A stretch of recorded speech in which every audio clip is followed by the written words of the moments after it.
we felt like with Hobbs and Shaw, let's raise the bar. Let's make sure that it had the elements, big action set pieces, insane action, gravity defying action sometimes. Because in every Fast and Furious movie, whether it's a Fast and Furious movie or a spin off like Hobbs and Shaw, you have to defy gravity every once in a while. I think that's very important. And we do that in spades. And that was very important to us to make sure that we had the spirit of a Fast and Furious movie.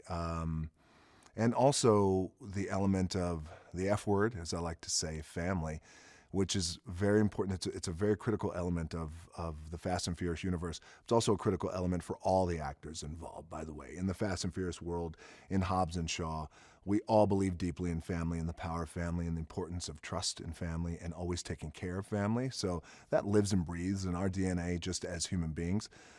So on one end, we wanted to make sure that Hobbs and Shaw had that DNA.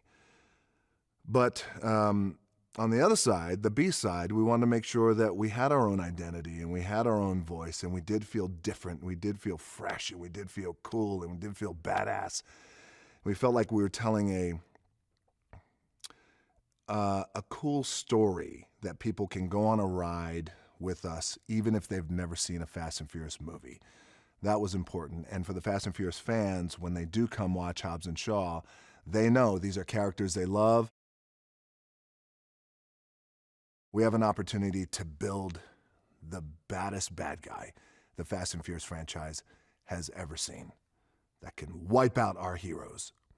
That's the first thing, which I think is so cool when you can make a bad guy like that. Make a bad guy better than your best good guy. That's a cool bad guy. The other side to that is it also, for me personally, it put our heroes on the ropes immediately, and it automatically put us in a framework of jeopardy.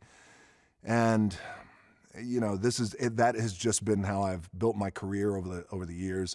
Even in wrestling, we laugh and joke now, but I've lost more than I won in wrestling, and I was always better when I was vulnerable and get my ass kicked, and I love being in that position.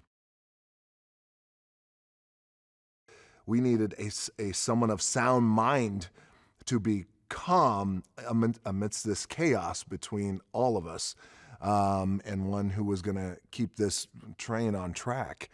And she does that, but then she also has the hard labor of trying to do that all while infected with this virus that's going to end her life and potentially end the world. So those are some stakes to play, and Vanessa came in and crushed it. Hobbs has always been a personal character for me because so much of Hobbs and his DNA comes and derives from just me, who I am as a human being and just as a man. But Hobbs and Shaw is a deeply personal film. It's more than a film. It means so much more, and the reason for that is we were able to showcase one of my cultures on the big screen. And I was able to do that in the past with a movie I did, Moana, and it was our way of really showcasing our Polynesian culture. We were very proud of that. I was very proud of that movie and the story we told.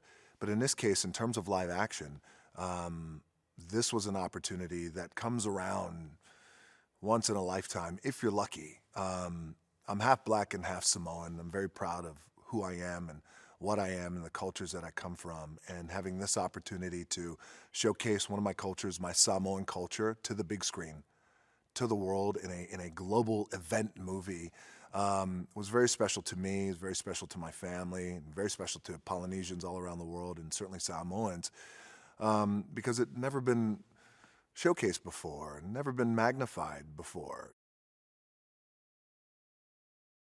I have waited my entire career to have fight scenes like this that are raging and savage and primal and without weapons, without guns, just these in modern day.